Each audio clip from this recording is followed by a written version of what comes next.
Salut, c'est encore moi. Je vais vous raconter une histoire. Il y avait un village. Dans le village, il y avait beaucoup de gens qui sont riches, mais il y avait un monsieur qui n'était pas vraiment riche. Et le monsieur, il croyait toujours en Dieu. Il était vraiment croyant. Et il priait beaucoup. Vous savez, quand on habite quelque part et puis on voyait tout le monde sont riches, sauf nous, on passe quelque chose, on commence de passer pourquoi ils sont riches et moi je ne suis pas riche. Et il essayait toujours pour les approcher, les demander comment ils ont fait pour être riches, qu'est-ce qu'il avait fait, il travaille, comment.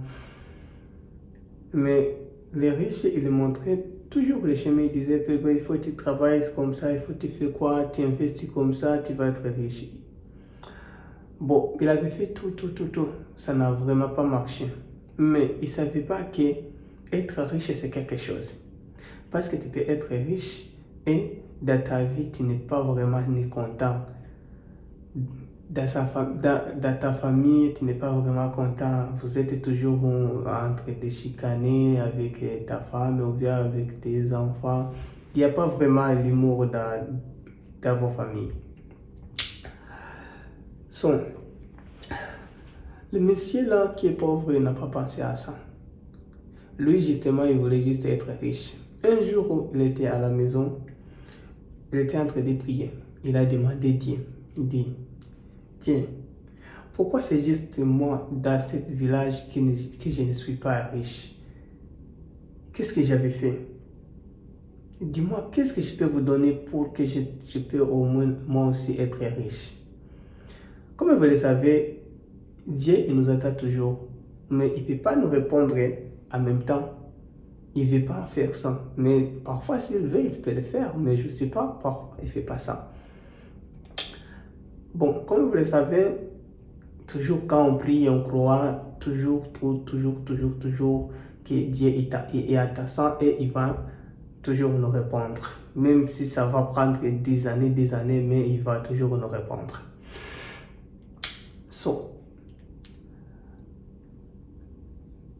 Les jours, il continuait de prier, mais comme vous le savez, un jour, il avait dit que j'attendais que Dieu il peut nous attendre quand on monte sur la montagne et prier sur la montagne et passer quelques jours là-bas en train de prier, peut-être que Dieu il va nous entendre.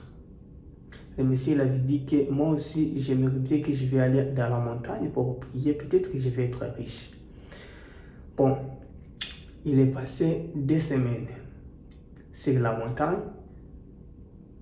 Il priait toujours pour être riche. Mais il ne savait pas que les gens qui voyaient vraiment qu'ils sont riches dans le village, il n'était pas vraiment heureux avec leur famille. Il y avait toujours la chicane, il y avait toujours beaucoup de choses qui n'étaient pas bien. Mais il a prié le premier jour jusqu'à 14e jour. C'est 2 semaines. Après, il est retourné à la maison.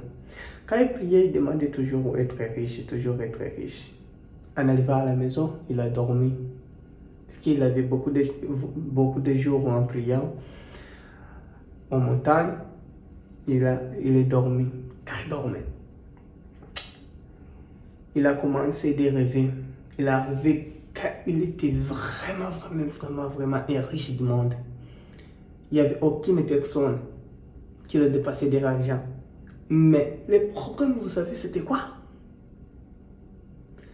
Parce que Dieu, il peut nous répondre, mais sans nous parler, sans nous dire que je vous réponds sans. Juste il peut vous répondre et vous aussi, vous pouvez accepter sans le savoir. Le monsieur, quand il dormait, il rêvait.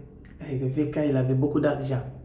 Mais le problème, c'est que l'argent qu'il avait, il avait dans les rêves là, il voyait que tout ce qui touchait, ça s'est changé l'argent. Il a touché les arbres, ça s'est changé l'argent.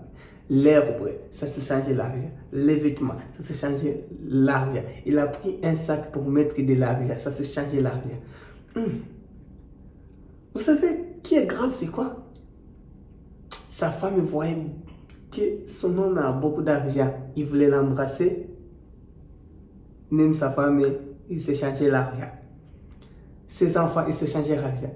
Il a touché sa maison, ça s'échangeait l'argent. On voyait que tout ce qui touchait, ça s'échangeait l'argent. Après, il s'est réveillé et il était vraiment fâché. Vous savez qu'est-ce qu'il avait dit?